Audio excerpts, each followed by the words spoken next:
Hello everyone, welcome to CS Gyan Sagar. Myself Sonika here. Previous videos में हमने UGC net के PYQs की series को start कर रखा है। उसमें हम डीबीएमएस एंड ऑपरेटिंग सिस्टम के पीवाईक्यूज को सोल्व कर रहे हैं। इसी सीरीज को आगे कंटिन्यू करते हुए आज हम डीबीएमएस के दिसंबर 2019 के पीवाईक्यूज को सोल्व करेंगे। क्वेश्चन नंबर फर्स्ट पे आते हैं। Given two tables employee EID, E-name, department number, department number, department name. क्या कहते हैं, दो इसमें टू टेबल्स गिवन है। एक टेबल है एम्प्लॉय की,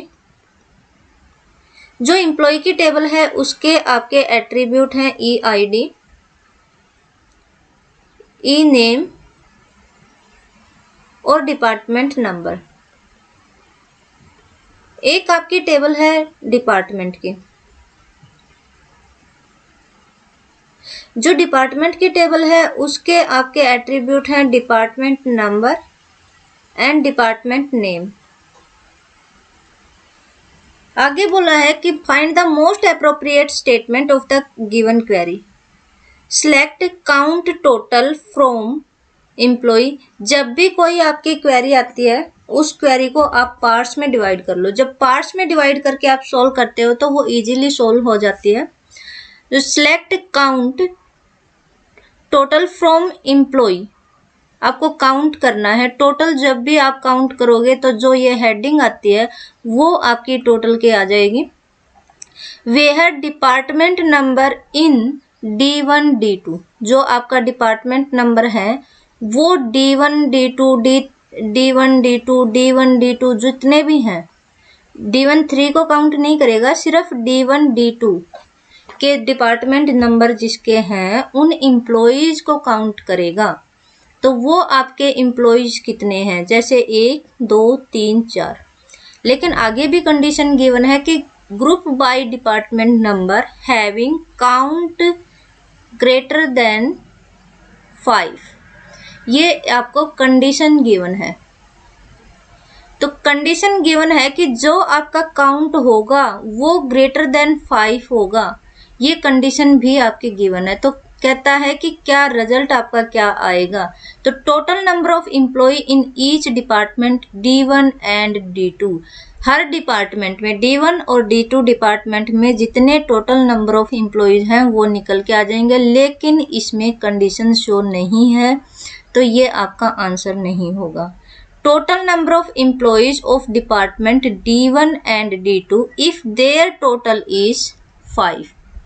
मतलब इस डिपार्टमेंट में उस D1 D2 डिपार्टमेंट्स के एम्प्लॉयज को काउंट करेगा जिस डिपार्टमेंट में आपके टोटल जो है 5 से ज़्यादा है। तो बिल्कुल सही बात है, ये वाला आपका आंसर हो जाएगा। अब हम नेक्स्ट क्वेश्चन पे चलते हैं।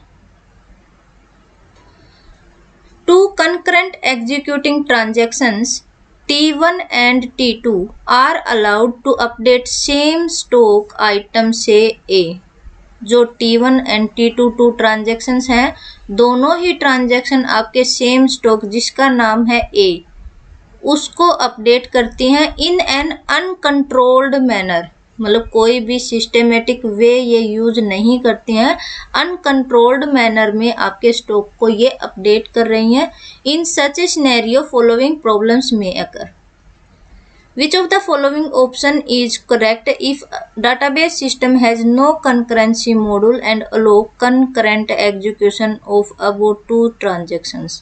तो आपकी इस टाइप से आपकी कौन कौन सी प्रॉब्लम्स आ सकती हैं वो पूछा है। जो भी आपकी कंकरेंसी कंट्रोल होती हैं, कंकरेंसी कंट्रोल,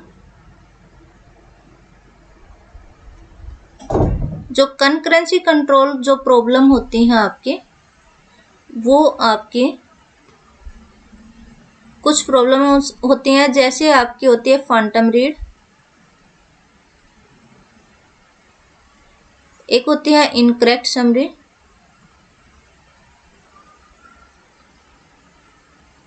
एक आपकी होती है lost update problem, lost update problem.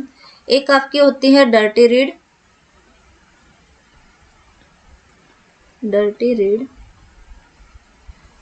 और एक होती है आपकी डर्टी रीड को आप टेम्परेरी अपडेट भी बोल सकते हैं,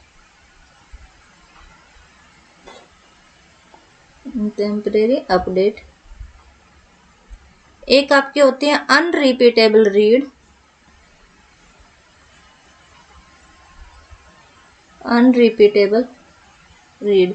तो इस टाइप की कुछ आपकी ये कंकरेंसी कंट्रोल प्रॉब्लम्स होती हैं। तो इसने पूछा है कि इसमें आपकी कौन कौन, जब two transaction same stock item को आप अनकंट्रोल्ड मैनर में अपडेट करती हैं तो आपकी कौन कौन सी प्रॉब्लम्स हो सकती हैं। बिल्कुल, dirty read problem, lost update problem, transaction failure, inconsistent database state.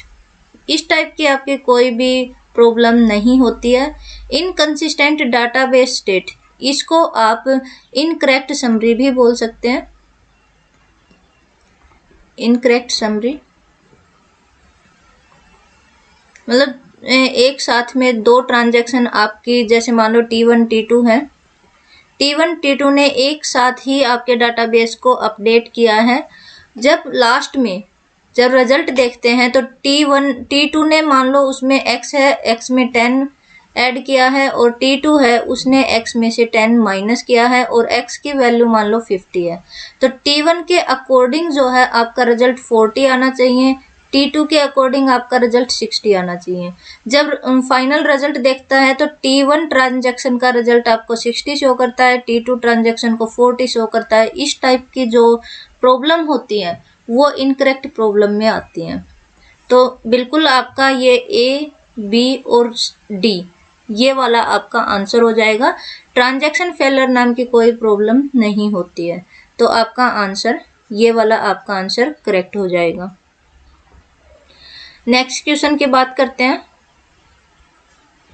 Find minimum number of tuples required for converting the following entity relationship diagram into relational database. Minimum number of tables, इस type के questions आपको काफी बार पूछे जाते हैं। आपको कोई ज्यादा hard and fast trick use नहीं करना है, आपको सिंपल याद रखना है कि आपकी जब 1 to many मतलब 1 to n, 1 to 1 और n to 1, अगर इस टाइप का आपको गिवन है कोई भी रिलेशन तो कोई टेबल नहीं बनेगी। ठीक है, अगर आपको मैनी टू मैनी अगर गिवन है तो आपकी टेबल बनेगी, 1 टेबल आपकी बनेगी। अगर आपको स्ट्रॉन्ग एंटिटी गिवन है तो आपकी 1 टेबल बनेगी। अगर आपको वीक एंटिटी गिवन है, कहने का मतलब ये हो गया कि एंटिटी तो कोई भी हो, तो आपकी 1 टेबल तो बनेगी। अगर आपको मल्टी वैल्यूड एट्रीब्यूट गिवन है तो भी आपकी 1 टेबल बनेगी। और आपको एक कंपोजिट एट्रीब्यूट गिवन है, कंपोजिट एट्रीब्यूट गिवन है देन ऑल्सो 1 टेबल बनेगी। मीन्स अगर आपको मैनी टू मैनी गिवन है तो रिलेशन गिवन है तो 1 टेबल बनेगी, स्ट्रॉन्ग एंटिटी गिवन है तो 1 टेबल बनेगी, वीक एंटिटी गिवन है तो 1 टेबल बनेगी, मल्टी वैल्यूड एट्रीब्यूट गिवन है तो 1 टेबल बनेगी, और कंपोजिट एट्रीब्यूट गिवन है तो 1 टेबल बनेगी। अगर आपको ये याद है तो आपको कुछ भी ऐसा देखने की जरूरत नहीं है, आप इजीली आंसर निकाल सकते हैं। इस टाइप का रिलेशन अगर गिवन है तो कोई भी टेबल आपकी नहीं बनेगी। तो सीधी सी बात है, R1 एक एंटिटी गिवन है, 1 टेबल यहाँ से बनेगी, R2 एक एंटिटी गिवन है, 1 टेबल यहाँ से बनेगी। ये 1 to m है, 1 to m में कोई टेबल नहीं बनेगी। यहाँ पर सिंपल एट्रीब्यूट गिवन है, ये आपका मल्टी वैल्यू एट्रीब्यूट गिवन है, मल्टी वैल्यू एट्रीब्यूट गिवन है तो 1 टेबल आपकी यहाँ से बन जाएगी। तो टोटल आपकी 3 टेबल्स बन जाएंगी, ये आपका आंसर हो जाएगा। अब बात करते हैं क्वेश्चन नंबर 4 की।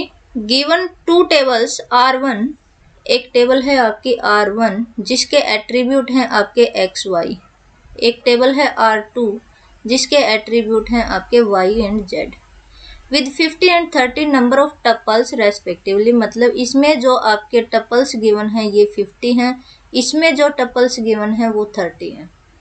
Find maximum number of tuples in the output of natural join between tuples R1 and R2। Natural join में बोला गया है, नेचुरल जॉइन में कहता है कि आपकी कितनी टपल्स होंगे। नेचुरल जॉइन जब होता है तो आपका एक एट्रीब्यूट ऐसा होता है जो दोनों में ही कॉमन होता है। एक मिनिमम की बात होती है, एक मैक्सिमम की बात होती है। तो मैक्सिमम आप कितने बना सकते हो, तो मैक्सिमम मान के चलो, मान लो x है, R1 टेबल है x एंड y है, R2 टेबल है y एंड z है। तो आपको जो है x की वैल्यू 1 2 3 ऐसे करके 50 है और इसकी वैल्यू हर एक में CS है। इसकी मान लो ये 1 2 3 करके ये 30 है और इसमें भी सॉरी y की वैल्यू सेम करनी है, तो ये CS है सब में, और ये भी आपकी कुछ भी वैल्यू लगा लो 30 वैल्यू तक है। तो आपकी सेम सेम है, जब तक आपकी y की वैल्यू सेम सेम है तब तक आपका जो है जॉइनिंग होती चली जाएगी। तो इट मीन्स मैक्सिमम पूछा है, वर्स्ट केस में पूछा है, तो आपकी क्या हो जाएगी 50 × 30, जितना भी बनेगा उतनी ही नंबर ऑफ टपल्स आपकी नेचुरल जॉइन में बनेंगी। इट मीन्स आपका 1500 जो है टपल्स आपके बनती हैं इसमें। तो ये वाला आपका आंसर हो जाएगा, इसने मैक्सिमम पूछा है तो ये आपका आंसर हो जाएगा। बात करते हैं क्वेश्चन नंबर 5 की। कॉम्प्रिहेंसिव टाइप क्वेश्चन है, इट मीन्स एक क्वेश्चन पे एक कॉम्प्रिहेंशन स्टेटमेंट गिवन होती है और उस पे आपके 5 क्वेश्चंस पूछे जाते हैं। An organization needs to maintain database having 5 attributes हैं A, B, C, D and E. These attributes are functionally dependent on each other. For which functionally dependency set F is given as A to BC, D to E, BC to D and A to D। ये आपका इस type से है। Consider a universal relation R ABCDE with functional dependency set F. Also, all attributes are simple and take atomic values only. Means atomic values only का मतलब है ये आपका फर्स्ट NF में तो है ही है, जो आपका रिलेशन है वो फर्स्ट NF में होगा।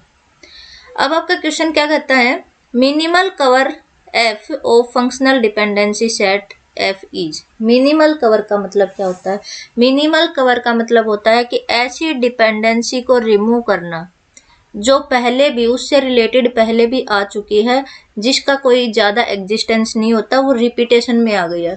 फॉर एग्जाम्पल अभी देखते हैं, जो आपकी ये फंक्शनल डिपेंडेंसीज हैं, आप इस साइड को तो डिस्ट्रीब्यूट कर सकते हैं लेकिन इस साइड को आप डिस्ट्रीब्यूट नहीं कर सकते। आप A to B लिख सकते हैं, A to C लिख सकते हैं, A to BC को आप इस टाइप से लिख सकते हैं। बट BC to D इसको आप C to D या B to D नहीं लिख सकते। ओके तो आपकी जो ये फंक्शनल डिपेंडेंसी गिवन है, तो इसमें कहता है कि ऐसी कौन सी फंक्शनल डिपेंडेंसी है जो आपकी रिपीट हुई है, मतलब जिसको आप हटा सकते हैं तो भी आप सारे के सारे एट्रीब्यूट्स आप निकाल सकते हैं, इनके क्लोजर सेट आप निकाल सकते हैं। देखो एक ट्रांजिटिविटी होती है, A to B अगर गिवन है तो B to C अगर गिवन है तो आप A to C सीधा निकाल सकते हैं, आपको बीच में किसी और चीज़ की ज़रूरत अगर ये हैं तो आप कर सकते हैं। तो कहीं पर आपको ऐसे गिवन है A to B, B to C और A to C अगर आपको गिवन है तो इन दोनों से ही आपका A to C निकल के आ रहा है, तो A to C को अलग से लेने की ज़रूरत नहीं है। इट मीन्स ये रिडंडेंसी है, तो ये वाली चीज़ आपकी रिडंडेंसी हो जाएगी। तो अब हम इन फंक्शनल डिपेंडेंसीज में देखते हैं जो हमने यहाँ पर लिखी हुई है। आपका A to BC यहाँ है, BC to D ये बन रहा है, तो इसके बेस पे आप A to D भी निकाल सकते हैं और इसने A to D भी गिवन है, तो इट मीन्स आपको इसकी ज़्यादा ज़रूरत नहीं है, ये रिडेंडेंसी में आता है, इसको आप मिनिमाइज कर सकते हैं, इसको आप हटा सकते हैं, A to D को आप हटा सकते हैं, तो आपका क्या बचेगा A to BC, D to E और BC to D। अगर आप चाहें तो इसको इस टाइप से भी लिख सकते हैं, A to B, A to C, D to E और BC to D। अब देखिए आपकी ये वाली चीज़ जो है वो किस में है।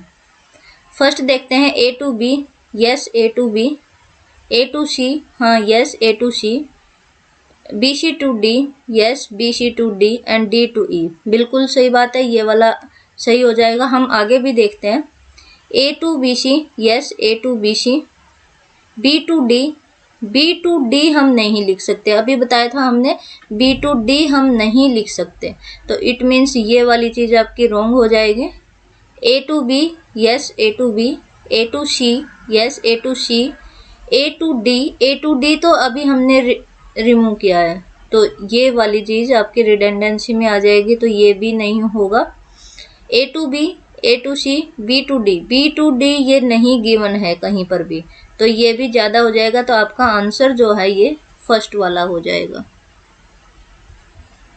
नेक्स्ट क्वेश्चन करते हैं, इसी कॉम्प्रिहेंशन के ऊपर बेस्ड है आपका नेक्स्ट क्वेश्चन।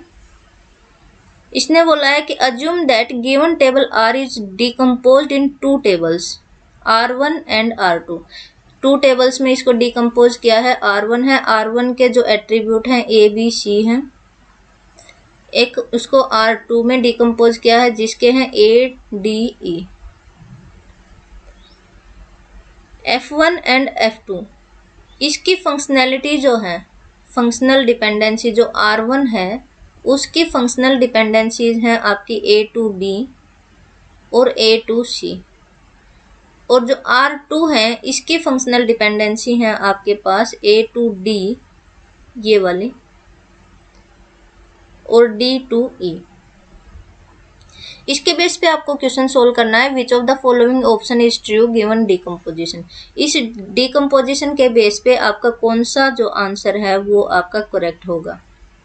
अभी हम बात करें, पहले ही इसने गिवन है एटॉमिक वैल्यूज, इट मीन्स ये फर्स्ट NF में तो होगा ही होगा। बात करें सेकंड NF की, तो हम पहले R1 को लेते हैं, R1 में से हम पहले एसेंशियल एट्रीब्यूट देखते हैं। एसेंशियल एट्रीब्यूट वो एट्रीब्यूट होते हैं जो आपकी डिपेंडेंसी फंक्शनल डिपेंडेंसी के राइट साइड में नहीं होते हैं। तो पहले में देखते हैं, तो इसके राइट साइड में आपके A गिवन नहीं है, तो इट मीन्स आपका जो A है वो आपका एसेंशियल एट्रीब्यूट है। तो एसेंशियल एट्रीब्यूट का क्लोजर सेट हम निकालते हैं। क्लोजर सेट निकाला, A से A तो है ही आपका, A से आपने B भी निकाल लिया और A से आपने C भी निकाल लिया, इट मीन्स इस टेबल के सारे एट्रीब्यूट आपने निकाल लिए। अभी हम इसका क्लोजर सेट इसका निकालते हैं, तो आपका इस साइड में ये है A D E, तो इस साइड में D E है तो A नहीं है, तो A का क्लोजर सेट आप जब निकालते हैं तो A तो निकल जाएगा, A से आपका D निकल गया और D से आपका E भी निकल गया, इसका मतलब A D E सारे एट्रीब्यूट्स आ गए। तो इस टेबल का जो आपकी की है प्राइम एट्रीब्यूट ये है आपकी कैंडिडेट की, और इस टेबल की आपकी कैंडिडेट की है A। कैंडिडेट की में जो एट्रीब्यूट आते हैं उनको आप बोलते हो प्राइम एट्रीब्यूट, प्राइम एट्रीब्यूट, तो वो आपका A है। इसमें भी प्राइम एट्रीब्यूट आपका A है। प्राइम एट्रीब्यूट को जब आप डिवाइड नहीं कर सकते, अगर पार्ट्स में डिवाइड करके जब कोई फंक्शनल डिपेंडेंसी बनती है तो उसे पार्शियल फंक्शनल डिपेंडेंसी बोलते हैं, लेकिन यहाँ पर आप डिवाइड नहीं कर सकते हैं, A अकेला ही पार्ट है, तो वो आपका जो फंक्शन होता है, वो आपका जो रिलेशन होता है, जो रिलेशन होता है वो आपका 2NF में होता है। इट मीन्स ये भी आपका जो R1 एंड R2 दोनों ही आपका 2NF में है। दोनों ही रिलेशन आपके सेकंड एनएफ में है। R1 and R2 both are in second NF. Okay, फिर हम आगे बात करते हैं थर्ड एनएफ चेक करते हैं दोनों की। थर्ड एनएफ कब होती है, कब नहीं होती है, ये क्या करती है, नो ट्रांजिटिविटी। ट्रांजिटिविटी मतलब आपका non prime attribute to non prime attribute नहीं होना चाहिए। इसमें देखो प्राइम एट्रीब्यूट है, प्राइम एट्रीब्यूट आपका ए और नॉन प्राइम एट्रीब्यूट है आपका बी एंड सी। इधर जब बात करते हैं तो नॉन प्राइम एट्रीब्यूट जो है आपका वो है डी एंड ई। तो आपका यहाँ prime attribute to non prime attribute है, prime attribute to non prime attribute है। इट मीन्स जो आपका R1 है वो आपका थर्ड एनएफ में भी होगा। R2 की बात करें तो DE जो है ये आपका non prime attribute to non prime attribute है। जो आपका D है, D आपका non prime attribute to non prime attribute होगा। तो जो ये वाली चीज है ये आपकी, जो ये वाला है ये आपका थर्ड एनएफ में नहीं होगा। ये थर्ड एनएफ में नहीं होगा, लेकिन आपका जो ये सेकंड है मतलब R1 है ये आपका थर्ड एनएफ में होगा। तो R1 जो है वो आपका थर्ड एनएफ में होगा, R2 जो है आपका थर्ड एनएफ में नहीं होगा, तो मतलब 2 एनएफ में होगा।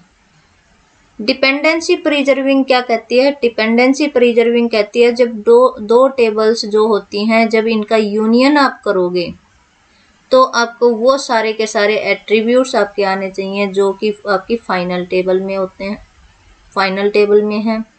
इन दोनों के बीच में कम से कम एक की एट्रीब्यूट भी होना चाहिए। इसी के बेस पे चेक करते हैं और आपका जो है ये वाला जो है आपका आंसर हो जाएगा इसके अकॉर्डिंग, इस डिकम्पोजिशन के अकॉर्डिंग। तो ये आपका जो थर्ड वाला जो है ये आपका आंसर हो जाएगा।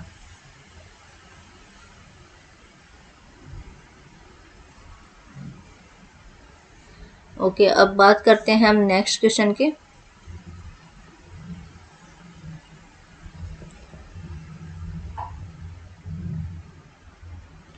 इसमें क्या कहता है, सेम यही क्वेश्चन आगे चला हुआ है। Consider a universal relation A R A B C D E with functional dependency set F, also all attributes are simple and take atomic values. Okay, question यहाँ से स्टार्ट होता है आपका, identify the redundant functional dependency in F. अभी बताया था redundant functional dependency क्या होती है, वो एट्रीब्यूट होता है जो आपका एक्स्ट्रा में एट्रीब्यूट होता है, वो आपका रिडंडेंसी में आता है। जैसे A to BC, D to E, BC to D और A टू D। ये है आपका, जब आपने A टू BC लिया, BC टू आपने D लिया, तो A टू D तो आपका यहीं से निकल गया, तो इसकी क्या ज़रूरत रह गई। तो ये आपका एक्स्ट्रा में आ गया। जब आपके सारे के सारे यहीं से बन गए, जब A to B, B to C, तो A टू C जब आपका बनता है तो वो A टू C तो आपको यहाँ से भी मिल सकता है, फिर इसकी क्या ज़रूरत है। तो ये एक्स्ट्रा में आता है। तो आपका जो आंसर हो जाएगा, जो A टू D है ये वाला रिमूव हो जाएगा, ये आपके एक्स्ट्रा में है। तो रिडंडेंट फंक्शनल डिपेंडेंसी जो है वो आपकी A टू D हो जाएगी। अब हम नेक्स्ट क्वेश्चन की बात करते हैं।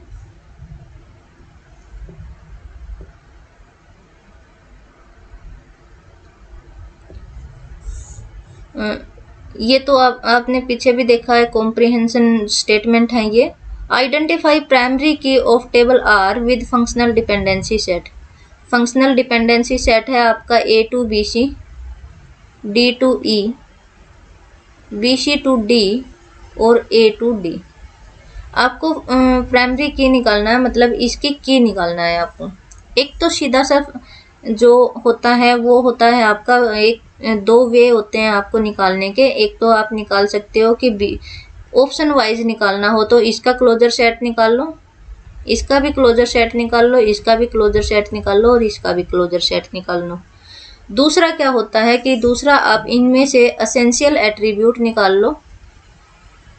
एसेंशियल एट्रीब्यूट वो एट्रीब्यूट होता है जो आपका फंक्शनल डिपेंडेंसी के राइट साइड में ना हो। कोई यहाँ कौन सा नहीं है, ए नहीं है, बी सी डी ई, बाकी सब हैं, आपका ए नहीं है। तो ए के थ्रू आप इसका क्लोजर सेट निकालिए। ए का ए हो जाएगा, ए हो गया।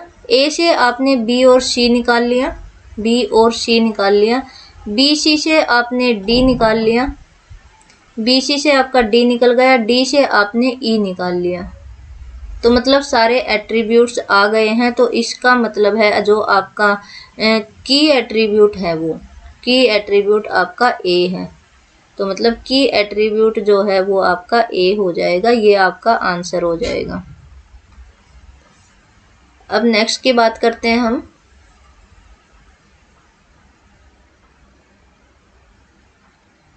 ये बताना है कि जो आपका identify the normal form in which relation are belong to, जो आपका रिलेशन आर है वो कौन से नॉर्मल फॉर्म में बिलोंग करता है, ये वाला रिलेशन।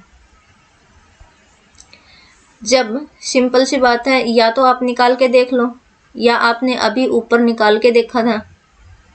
अभी आपने की निकाली थी, सेम टू सेम यही चीज आपको फिर से करनी है। की निकाली थी, आपकी की क्या निकल के आई थी, ए निकल के आई थी।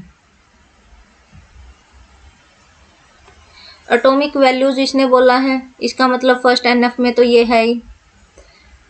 की आपने निकाली, इसकी की निकल के आई थी ए। प्राइम एट्रीब्यूट जो है वो ए है। नॉन प्राइम एट्रीब्यूट जो है वो बी सी डी ई ई, ये आपके नॉन प्राइम एट्रीब्यूट है। जब आपकी की एट्रीब्यूट अकेला है तो उसको पार्ट्स में डिवाइड नहीं कर सकते। पार्ट्स में अगर आप डिवाइड नहीं कर सकते तो पार्शियल डिपेंडेंसी होना तो मुमकिन है नहीं।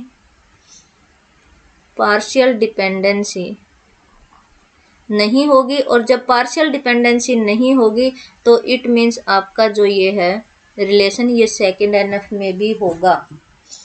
थर्ड एनएफ क्या कहता है, थर्ड एनएफ कहता है कि non prime attribute to non prime attribute नहीं होना चाहिए।